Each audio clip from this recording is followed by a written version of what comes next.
There are some general rules that you need to be aware of every time you play, and some that need to be considered before you even start your game. It is strongly recommended that you put your own identification mark on your ball. If you fail to do so, you run the risk of not being able to distinguish your ball from another ball, which means your ball is lost.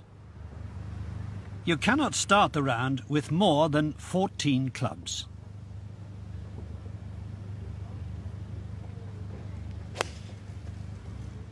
Ian Woosnam was tied for the lead going into the final round of the 2001 Open at Royal Lytham and appeared to have birdied the par 3 first hole until his caddy discovered on the second tee that there were 15 clubs in the bag. As a result, Woosnam had to add a 2-stroke penalty to his score at the first. God, I give you a job to do and you can't do it. You're on all.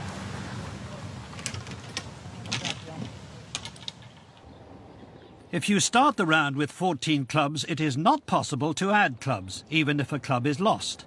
During Tiger Woods' singles match at the 2006 Ryder Cup, his caddy dropped his 9-iron into the water next to the 7th green. Woods was not permitted to replace the club, but when the 9-iron was returned to him on the 15th hole, courtesy of a helpful diver, he was allowed to use it again. Here we see Tiger having more problems with his clubs, this time breaking a club while making a stroke at the Masters. A club broken in this manner can be repaired and reused during the round, or the player can replace the damaged club.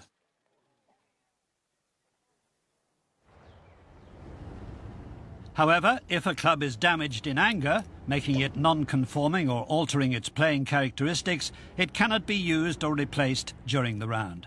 For Paul Azinger, this meant putting with a variety of clubs on the remaining holes. During a round, you cannot ask for advice from anyone except your caddy or your partner, who is a player on your side. And you must not give advice to any player other than your partner.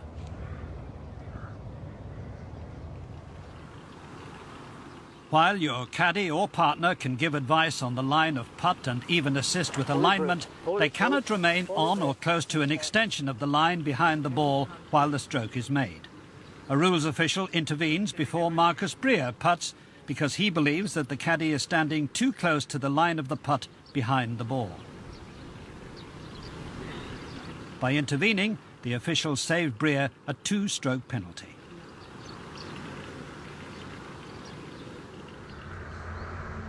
A player is responsible for any breach of the rules committed by his caddy. In the quarterfinals of the 2006 US Amateur Championship, Richie Ramsey's young caddy touched his line of putt without authority. The rules provide that the player incurs the applicable penalty for a breach of the rules by his caddy, and as a result, Ramsey lost the hole.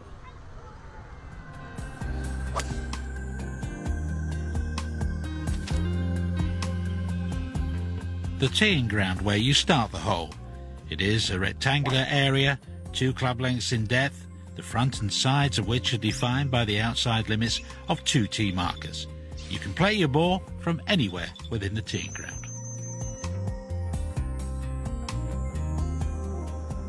While the ball must be within the teeing ground, a player may stand outside the tee markers to play the ball. And before playing a stroke from the teeing ground, your ball is not in play, so if it falls off the tee, or if you knock it off the tee in the act of addressing it, it may be re-teed without penalty.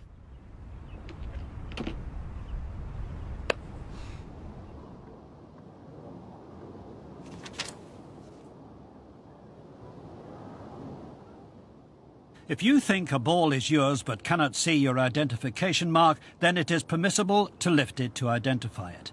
However, you must first advise your opponent, marker or fellow competitor of your intention, and you must mark the position of the ball before lifting it.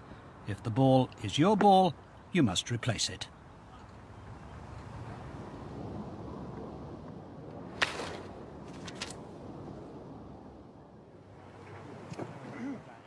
It's a basic principle that you must play the ball as it lies. You must not improve the lie, the area of intended stance or swing, or your line of play by moving, bending or breaking anything that is fixed. Was it growing? In taking a practice swing, Brian Davis broke a reed that would have interfered with his swing for his stroke, and as a result he incurred a penalty of 2 strokes. Can I move it to get in there, or do I have to back into it to get in there? You see what I mean? I can move it. Can I help? A player is permitted to move branches in the process of fairly taking a stance, but he must try to use the least intrusive method of getting to the ball to make the stroke. No, it's all right. I got And here Phil Mickelson carefully approaches the ball so that he does not improve his situation and there is no breach of the rules. Let me move the bag and everything, Phil. You guys, can you back up behind, please?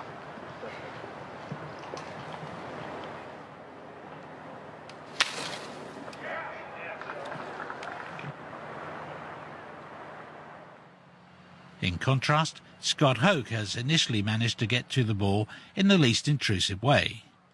But when he retakes his stance by entering from the side and pushing the branch backwards, he improved his area of intended swing and was penalised 2 strokes.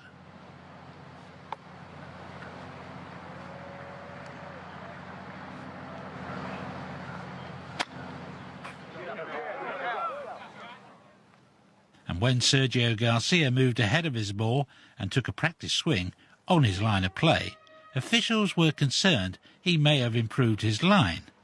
However, on close examination, it was decided the action he'd taken did not cause any improvement and no penalty was applied.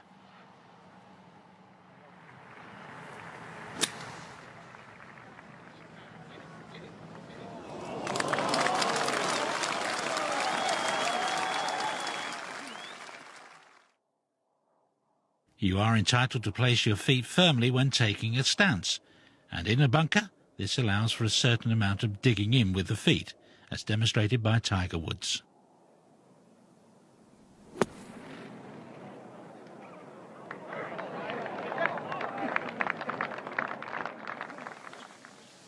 But Calvin Peet's attempt to gain a level footing exceeds what is permitted, and he was penalised 2 strokes for building a stance.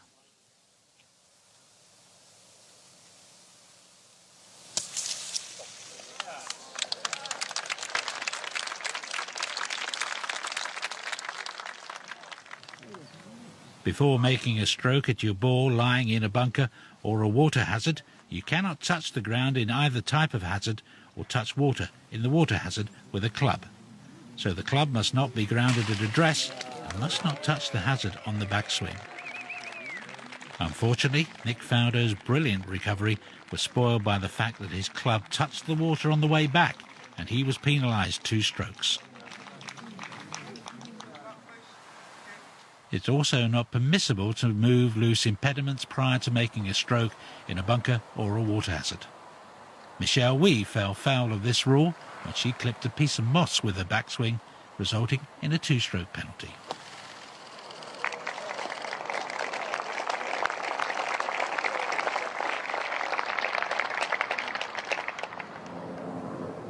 You cannot test a bunker before playing from it, and smoothing the bunker is deemed to be testing. However, if, like Stephen Ames, you fail to get the ball out of the bunker, it's okay to smooth footprints before you play your next stroke, provided you do not improve your situation at the ball's new position.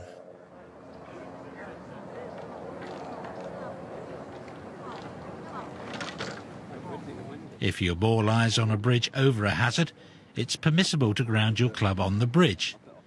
Lee Westwood demonstrates his understanding of this rule in the final of the World Match Play at Wentworth and plays a great recovery shot from the bridge. All under the watchful eye of rules official John Paramore.